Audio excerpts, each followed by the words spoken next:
আজ একজন লোকও কাজে আসেনি। আমি একা কাজ করলে সন্ধ্যা পার হয়ে যাবে। আজ আমার সাথে সাথে তোমাকেও কাজ করতে হবে। আমি ভাত খাই, ততক্ষণে তুমি ধান লাগাও। যাও।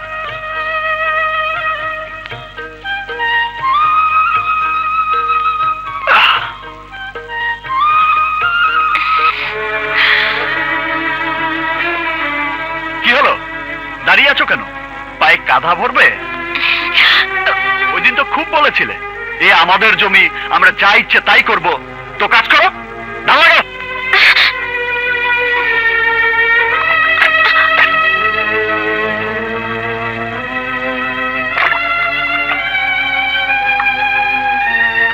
বড় মিয়া, জমিতে ধান লাগানোর সময় তো এসে গেল। কয়েকদিনের মধ্যে কিছু লোকজন নিয়ে খেতে ওই লাঙ্গল দিয়া চাষ করার ব্যবস্থা করি, কি বলেন? সাবধানে। কি করলেন মিয়া সাহেব, কাদার মধ্যে পা দিলেন? এই মেয়ে, এদিকে আসো। বড় মিয়ার পায়ে কাদা লাগছে, মুছা দিয়ে যাও।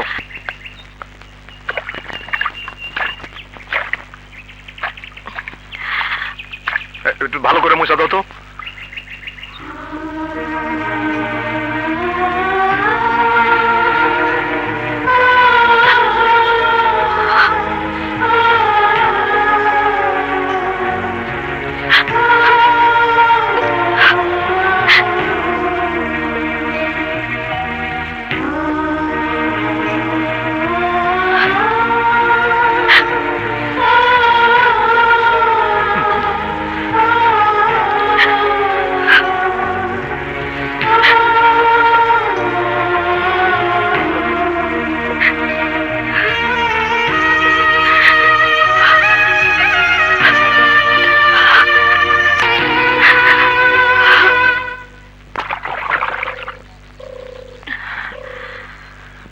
রানী,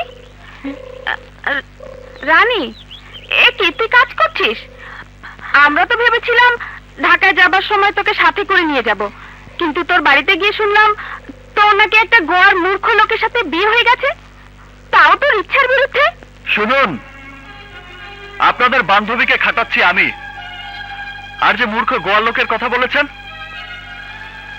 আমি সেই লোক। আমার নাম সুমন। আপনার তো লজ্জা হওয়া উচিত। কেন? একটা পড়াশোনা জানা মেয়েকে দিয়ে আপনি কাজের লোকের কাজ করাচ্ছেন। ও আচ্ছা আচ্ছা, যদি কোনো অফিসে আমার বউকে আমি কাজ করতে পাঠাতাম তাহলেই কি ভালো হতো? অবশ্যই, নয়তো লেখাপড়া করে কি লাভ হলো? দেখুন, নাকশিটকে কোনো লাভ নেই। আপনাদের মতো পড়ালেখা করা মেয়েরা যদি অফিস আদালতে কাজের পিছনে না দৌড়ে খেতে খামারে কাজ করত, তাহলে দেশটা কোথায় যেত জানেন? Oh my God! Now he's talking like Bangabandhu. Don't you call this name without respect? Consider yourself lucky that you were born in this free land. It is for him that you are calling yourself Bangladeshi. You should be thankful to God because we are working in this burning sun for your bread and cloth on your body. Now get lost and don't walk in this land again, your dirty feet. Get lost! Get lost! তুমি ইংরেজি জানো? জানি, যতটুকু পড়েছি মনে রেখেছি। পেটে ভাত নেই দেখে মেয়ে বাড়িতে চাকরের কাজ করছি, কিন্তু ভাত থাকলে তোমার বান্ধবীদের মতো চাকরানি আমার ঘরে পাল। তুমি শুয়ে আছেন কেন? বৌমা, মা এমন করতেছেন কেন? মা, বৌমা তো গা পুড়ে দিতেছে। ওগো, কি হয়েছে বাবুটা? বৌমার গা জ্বরে পুড়ে যেতেছে, একটা কিছু করো। সুমন কোথায়? সুমন! জি বাবা। আয় দেখ দেখ মেয়েটার কি অবস্থা করেছিস।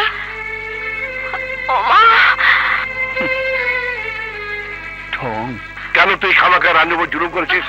ও বড় লোকের মেয়ে, নিজের হাতে কোনোদিন কোনো কাজ করেনি, আর তুই তাকে দিয়ে ক্ষেতের কাজ করেছিস। আরে দাঁড়িয়ে আছিস কেন? যা ডাক্তার ডেকে নিয়ে আয়।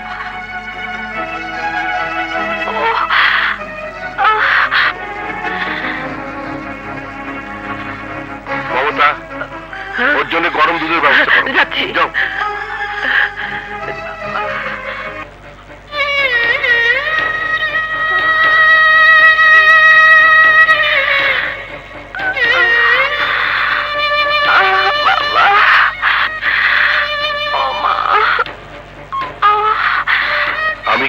বাবা মাকে খবর দেবো? না না, বাবাকে না দেখে যদি আমি মরেও যাই তাই বরং ভালো। ছি ছি, এমন কথা বলবেন না। হুজুর,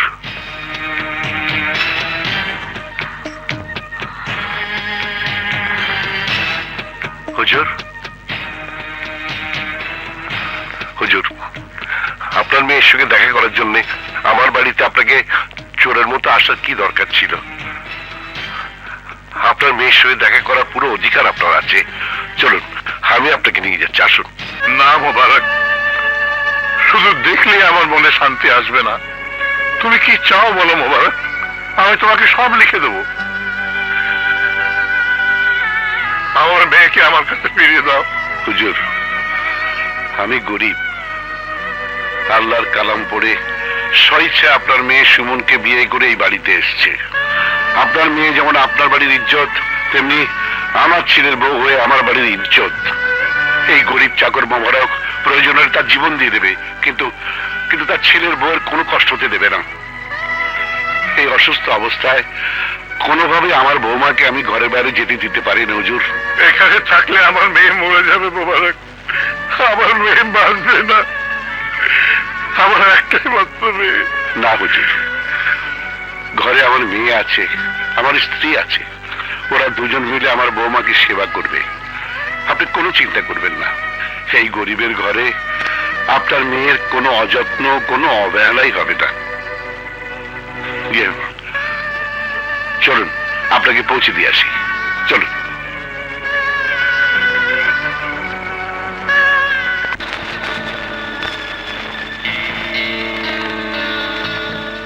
চিন্তার কিছু নেই, আমি ইঞ্জেকশন দিয়ে গেলাম। আপনারা ওর কপালে জলপট্টি দেওয়ার ব্যবস্থা করুন, আর পারলে শরীরটা ঠান্ডা পানিতে মুছে দেবেন। আশা করি কোনো সমস্যা হবে না। ডাক্তার সাহেব। হ্যাঁ সুমন সাহেব, জ্বর বাড়লে আমাকে খবর দেবেন। জি থ্যাংক ইউ। জি, আসসালামু আলাইকুম।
যতদিন তুমি আমাকে মন থেকে স্বামী হিসেবে স্বীকার না করবে, আমার মায়ের কসম, ততদিন আমি তোমাকে স্পর্শ করব না।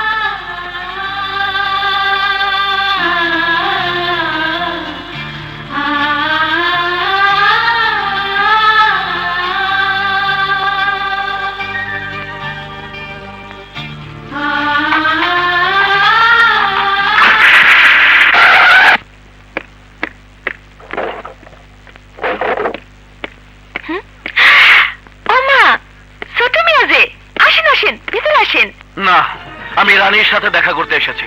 ভিতরে এসে দেখা যান। সরি, আমি শুধু তার সাথে দেখা করতে আসিনি, তাকে নিয়ে যেতেও এসেছি। এই অবস্থায় কেমনি নিয়ে যাবেন? সে তো জ্বরে একদম বেহুশ। আমার বোন বেহুশ না হুশে আছে সেটা আমি বুঝবো। আমার বোনকে যদি মরতে হয় তাহলে নিজের বাড়িতে মরবে, এই গোয়াল ঘরে না। আপনি এখন ভাবিয়ে নিয়ে যেতে পারবেন না, ভাইয়া বাসায় নেই। ভাইয়া বাসায় আসার পর তার অনুমতি নিয়ে তারপর আপনি ভাবিয়ে নিয়ে যেতে পারবেন। বাধা দিলে কিন্তু জোর করে রানীকে নিয়ে যাব। বইনে দেখতে আসছেন বলা আপনারে এতক্ষণ অনেক সমাদর করছি, কিন্তু ভাবিরে যদি জোর করে নিয়ে যেতে চান তাইলে এক কপি কল্লা না ফেলাম। কি? তুমি আমাকে মারবে?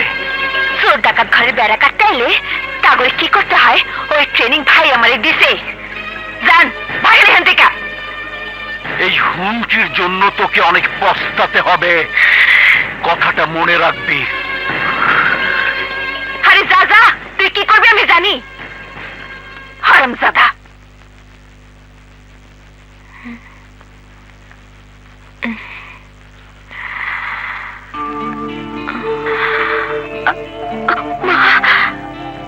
আর না মা, বন্ধ করুন আপনাদের সেবা। আমি আপনাদের কাছ থেকে এত সেবা পাবার উপযুক্ত নই, আপনি আমাকে মরে যেতে দিন। আমার কথা কইতে নেই মা, আপনি এখনো ছোট, আমার মেয়ের মতো। দুনিয়ার সব মা যদি নিজের সন্তানের ব্যবহারে নারাজ হইতো, তাহলে দুনিয়ার কোনো সন্তান কি বড় হইতো? আমি আগে সব কথা ভুলে গেছি মা, আমার কথা শুনেন। আপনি সব পুরান কথা ভুলে যান, একদম ভুলে যান। মা, কত বড় আপনার মন, আমি আপনাকে কত অপমান করেছি, নিজের উপর ঘৃণা হচ্ছে মা। তাহলে আপনার বউকে আপনি ক্ষমা করে দেবেন। আমি যে করে বউ হয়ে এসেছি সে ঘর না, আমার জন্য বেশ মা, আর আপনি আমার জন্য মা না, ফেরেশতা। কাঁদে না মা, কাঁদে না মা, আপনারা আমাকে ক্ষমা করে দেবেন।